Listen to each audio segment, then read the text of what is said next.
All right, here we go. Salute to NBA Nation on this Tuesday morning. Another edition of the NBA Report. CP the franchise here, and we are just a few days away from the NBA Finals between the Dallas Mavericks and the Boston Celtics. And joining me today to break everything down is none other than Howard Beck, NBA senior writer for The Ringer. Howard, welcome to the show, man. Pleasure to connect again. CP, great to be with you. Thanks for having me. And yeah, we're going to be seeing a lot of each other in Vegas next month, but always fun to get to chop it up on the NBA on the airwaves and the interwebs. Likewise, man. Likewise. And what number NBA Finals is this for you covering? Oh, man. You're going to make me count. I don't know off the top of my head. It's a lot. Yeah. It's over 20. I've been doing this. This is my 27th season covering the league. Yeah. But in the years that I was covering the Lakers, I only went when they went. So that was 4. Mm-hmm. And then ever since then, it's just been, almost all of them. I've missed a couple here and there. Yeah. So it's 20 something. Let's leave it there. Is there a ritual? Is there like a thing that you do in the finals as compared to a regular season game or playoffs?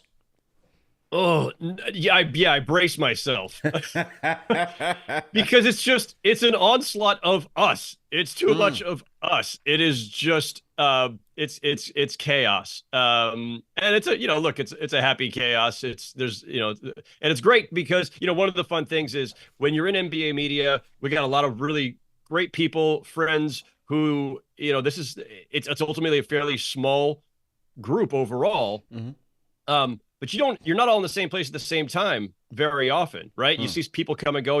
Obviously I'm based here in New York. I see friends come through when they're the teams they're covering are playing the Knicks or the Nets. But All-Star Weekend, not everybody goes anymore. Even the finals, but those are the two times in Summer League when everybody descends on one place. And so socially, it's great. Get to see a lot of people that you haven't seen for a while.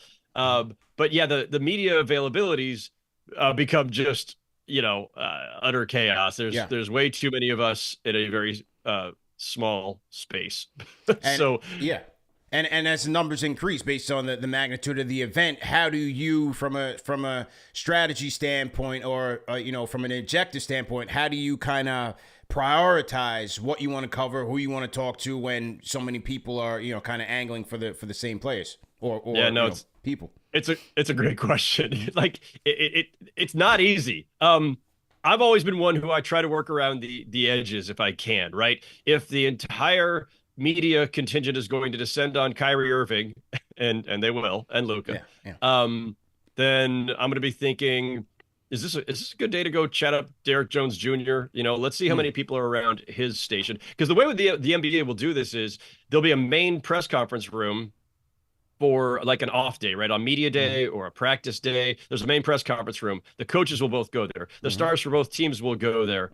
And then everybody else is at these little stations on the court, spread out, one corner, the other corner, all 4 corners, and then maybe one in between. And they'll rotate players through.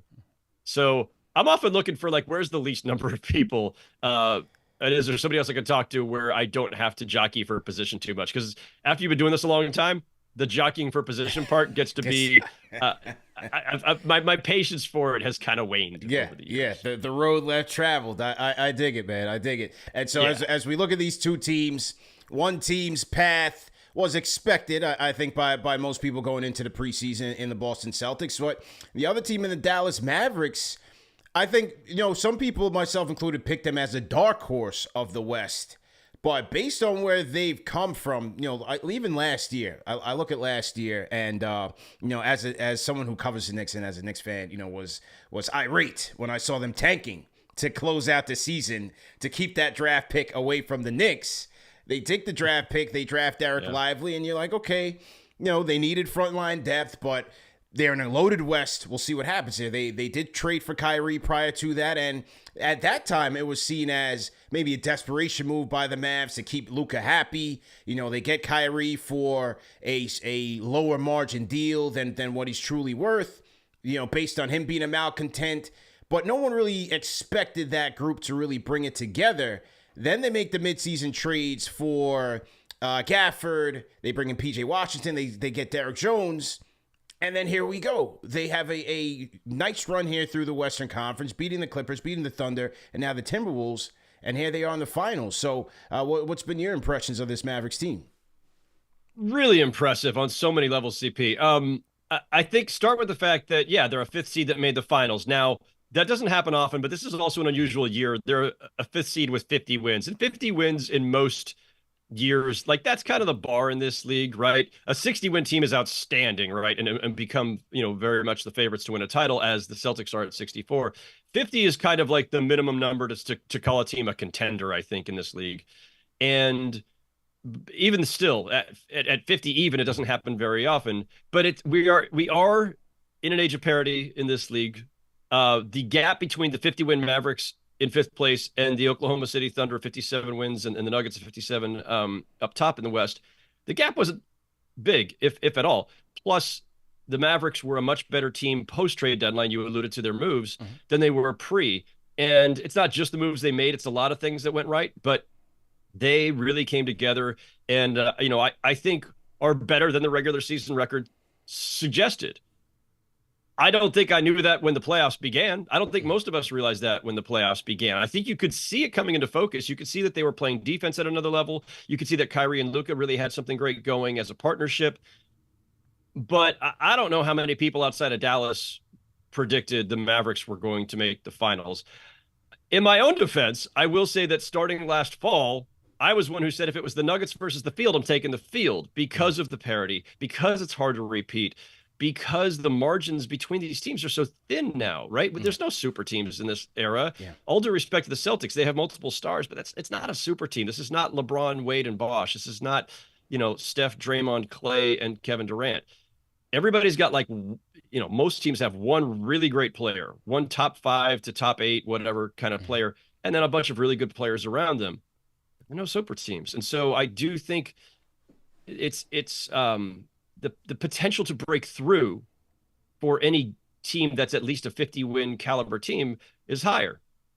But all credit to the Mavericks on every level, though. I think Nico Harrison and his front office did an incredible job, not just in taking the swing on Kyrie, which, by the way, nobody wanted to do. At the time he was available when he demanded the trade a year and a half ago, nobody wanted him.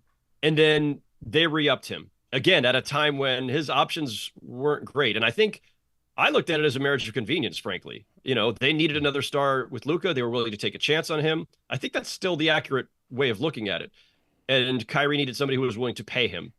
But it has worked out incredibly well. Kyrie, to his credit, this is the best stretch of his career since leaving Cleveland 7 years ago. And Luka has, to his credit, been very accommodating and figured out the right balance between the two of them. The front office getting Gafford, not just keeping the pick to get Lively. I know it was controversial, but then they had some draft day maneuverings to get to the pick that became Lively anyway. That was a trade with Oklahoma, I believe. The Gafford and PJ Washington deals, and then Jason Kidd pulling this all together.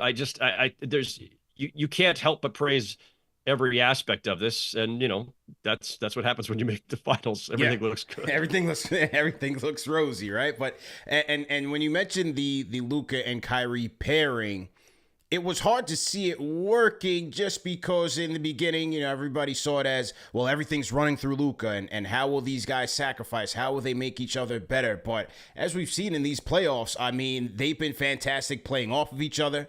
And then in times of need, when superstars raise their game to another level, it's been Kyrie, Luka, my turn, your turn, third quarter, fourth quarter. They just turn up the Jets and get to a level where other teams just can't get to, or other team stars just can't seem to not be able to get to. How much credit do you give to those guys being able to adjust, and how much credit does Jason Kidd deserve for making that marriage work?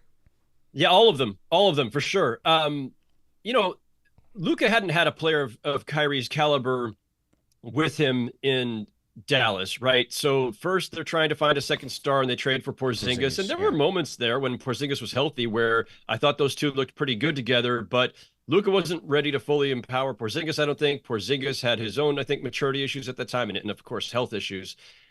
And then there's Jalen Brunson, who, as a second round pick, no one ever anticipated, foresaw the player he would become here in New York. but he had his moments, especially in that last season in Yeah. Dallas. You could see something special was coming. Now, I don't think anybody saw MVP type play, and frankly, that doesn't happen if he doesn't leave Dallas, right? It's hard to become an MVP candidate when you're playing next to an MVP candidate. Uh, but Brunson was pretty damn good.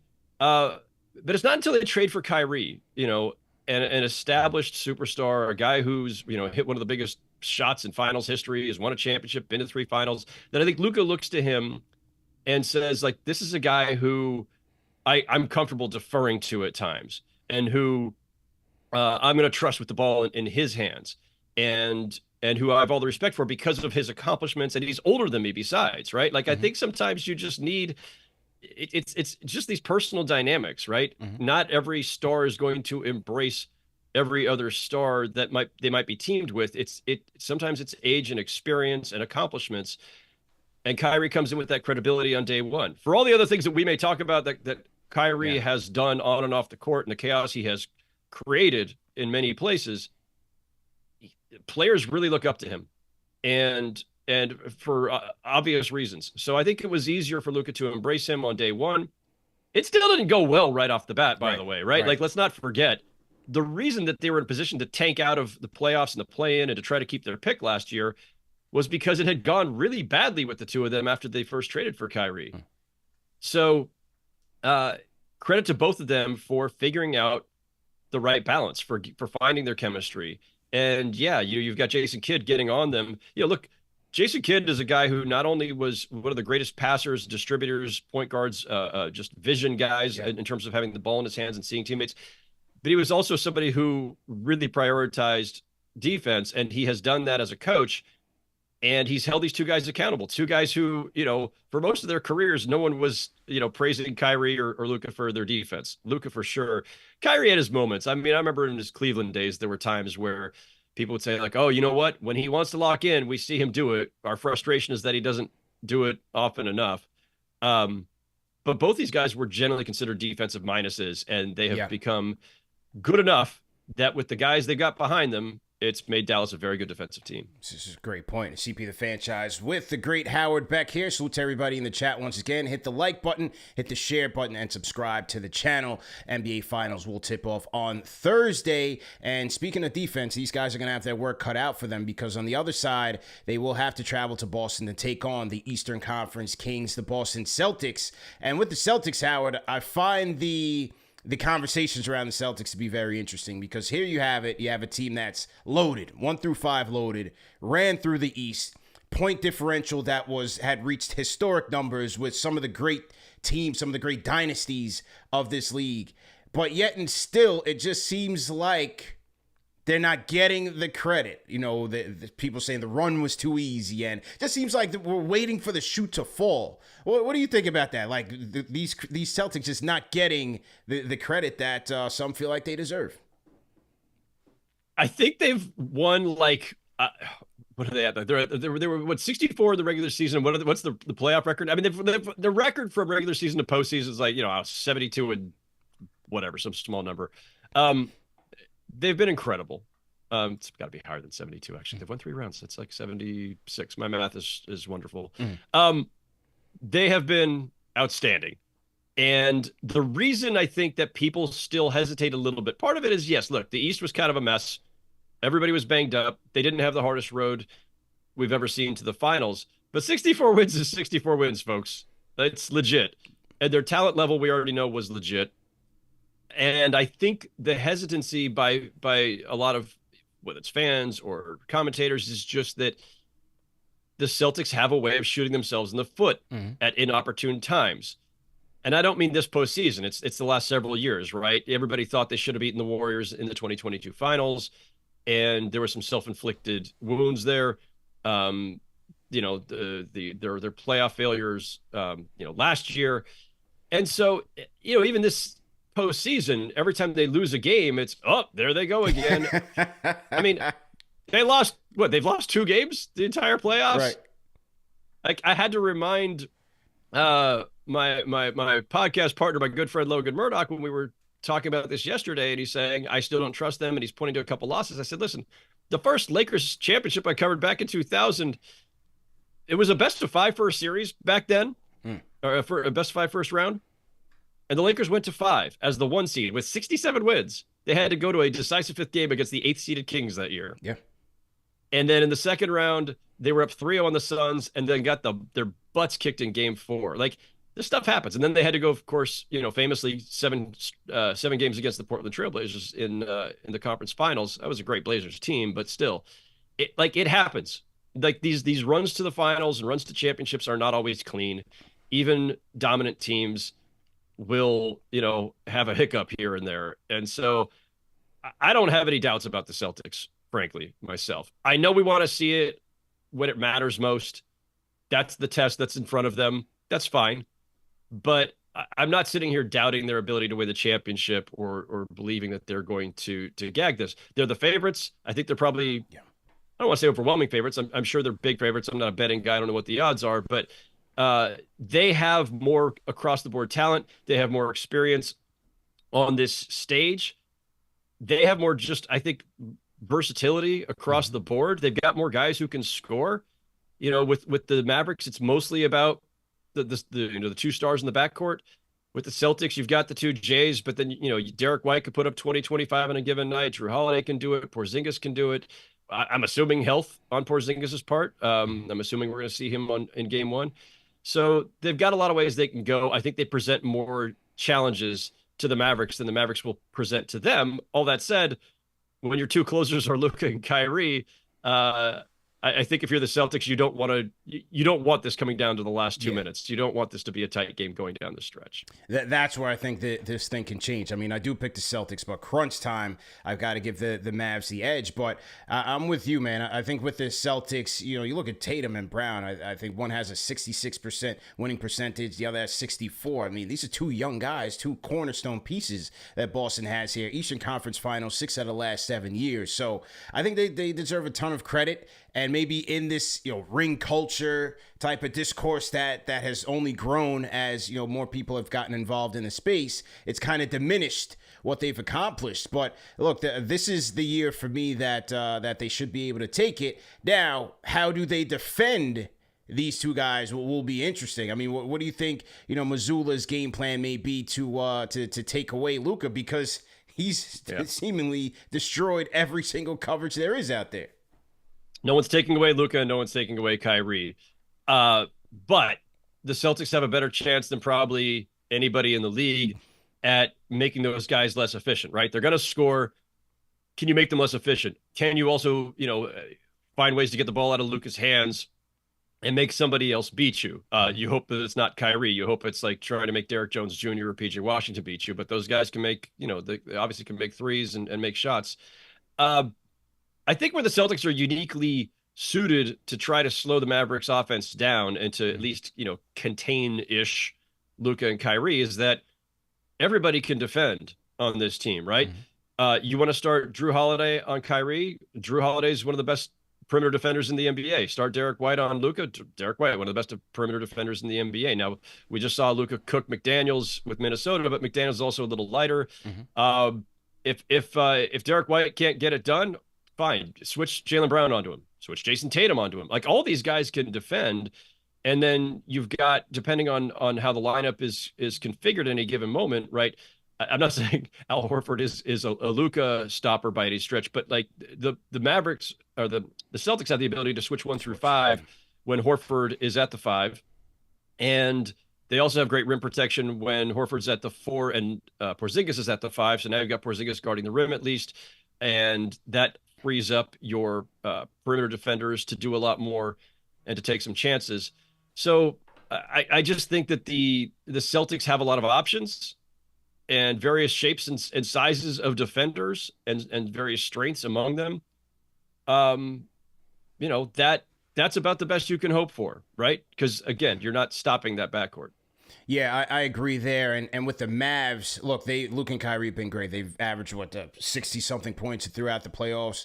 An incredible feat. I think 12 or 14 assists. So they've been great, but I think their margins are a lot slimmer after those 2 guys. And if you have a game where, Luka may do his thing, maybe it's a triple-double, as you say, throughout the series, but if Kyrie is somewhat limited then who's next in line? And that's why, for me, for Dallas, PJ Washington might be the X factor here. He scored 17 points per game in the Thunder series. How does he operate out of the catch and shoots? Is he going to be able to make plays if they take the ball out of Luka Kyrie's hands? He could be a guy that's going to be needed for the Mavs to keep up, especially offensively on nights when the Celtics just have it going. I mean, listen, if there's one thing, CP, that we have learned over many, many years of, postseason battles, NBA Finals battles, that these series, the stars get you there, and the stars get to win MVP and hold the trophy first. But role players tip these things. And yeah, the Celtics on balance have more guys who can put the ball on the net if from various places than I think the Mavericks do. A lot of their guys are more just, kind of catch and shoot guys. They can, PJ Washington can put the ball on the deck a little bit, but like a lot of what happens in Dallas is just Luka generates a shot for himself or somebody else and they hit the open shot. Kyrie generates a shot for himself or somebody and they hit the open shot, or they're throwing lobs to Lively and Gafford. That's part of the game plan too that I'm very curious about, in that, the Celtics have a great front court, again, assuming health for Porzingis. Porzingis and Horford together, how much do they negate a lot of the lob actions? Porzingis is 7'2" and really long. And, Gafford and Lively have thrived at the rim. I don't know if that's going to be the same case with Porzingis back there. And so, does Dallas have to find different ways to generate some scoring when it's not just Luka and Kyrie? So that part of it is definitely interesting. Yeah, and Porzingis for me is the X factor for me for Boston, especially with the Gafford and Lively factor. Offensively, is he going to continue to stretch the floor for the Celtics and move those guys away from the rim, because they've done such a good job in protecting the rim throughout the playoffs and keeping guys out of the paint, limiting those forays. And so if Porzingis is out there bombing away from three, I think it's going to be a tall order for those guys. And then conversely, defensively, how is he moving off of that calf? I mean, he's jumping right into NBA Finals intensity. Is he going to be able to keep up? And is Jason Kidd going to see him out there and say, hey, listen, we got to get out and run when this guy's out here? And they may, and that's one of those questions where we're not going to know the answer really until the ball tips off Thursday night. I don't suspect the Celtics are going to tip their hands much. I don't suspect we're going to be seeing a lot of Porzingis when we get into the gym. He'll be standing at a podium or something. We're not going to actually see them practice, I don't think. So, we'll know when we get there.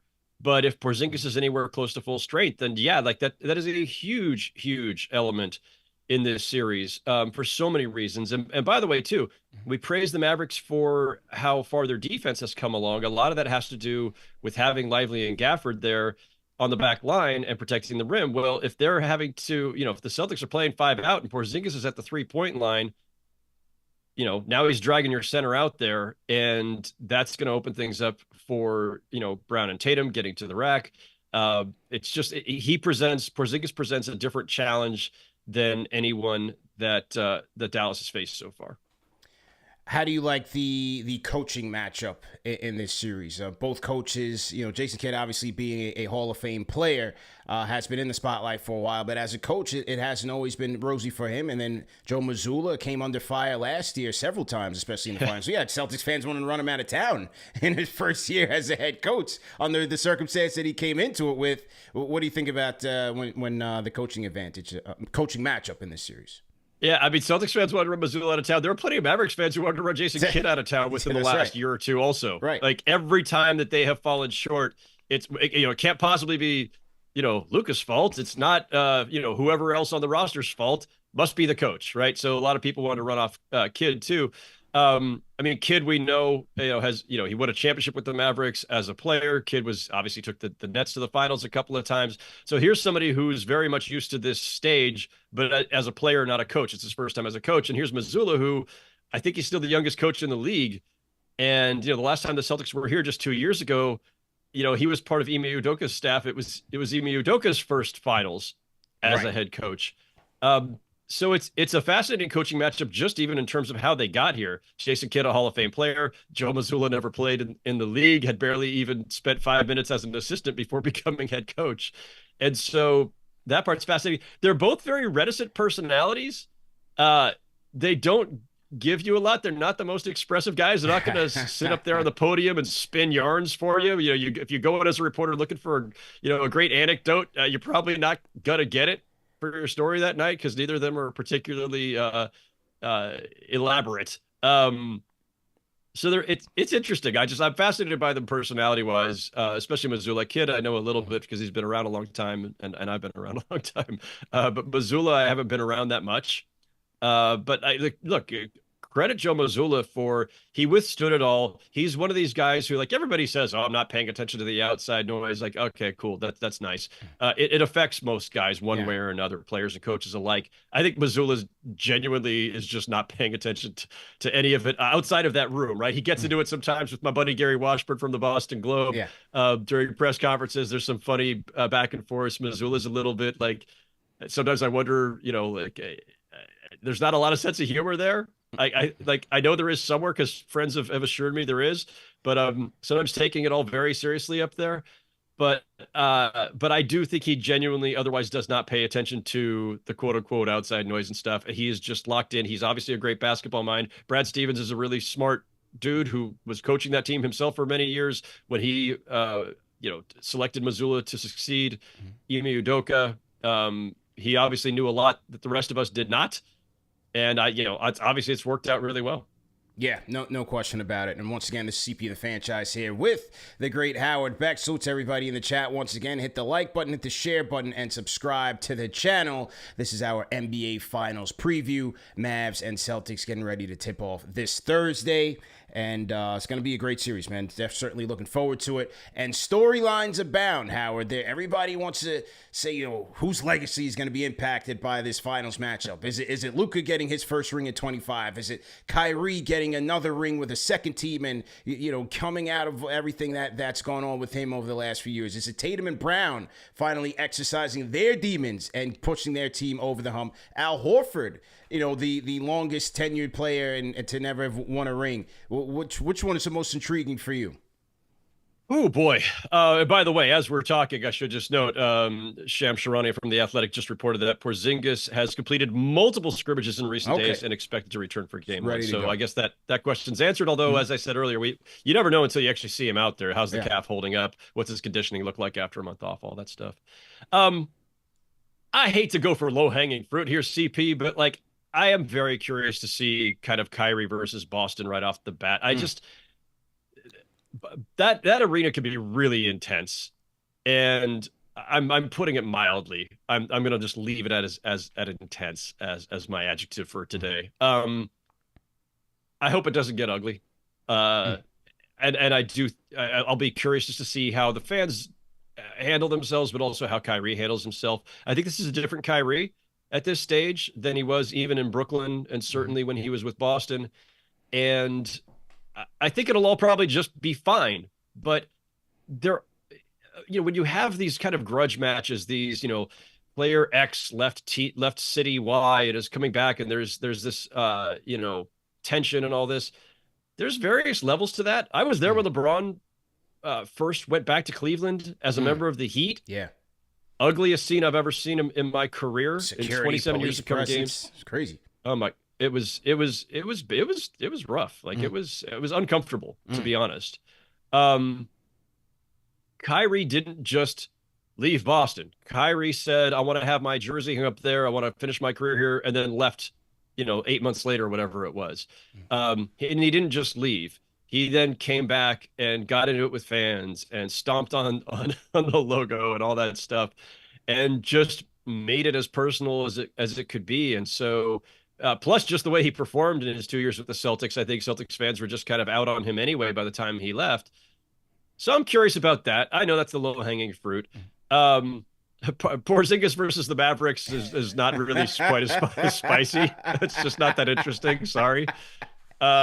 I guess there may be something there, but probably not. Yeah. Look, Luka to be crowned a champion at 25 would certainly be something, right? We already know he's not just one of the current greats, but he's an all-time great, and he was third in the MVP voting this year and is only going to go up from there. He will have at least one of those, if not many, before his career is said and done.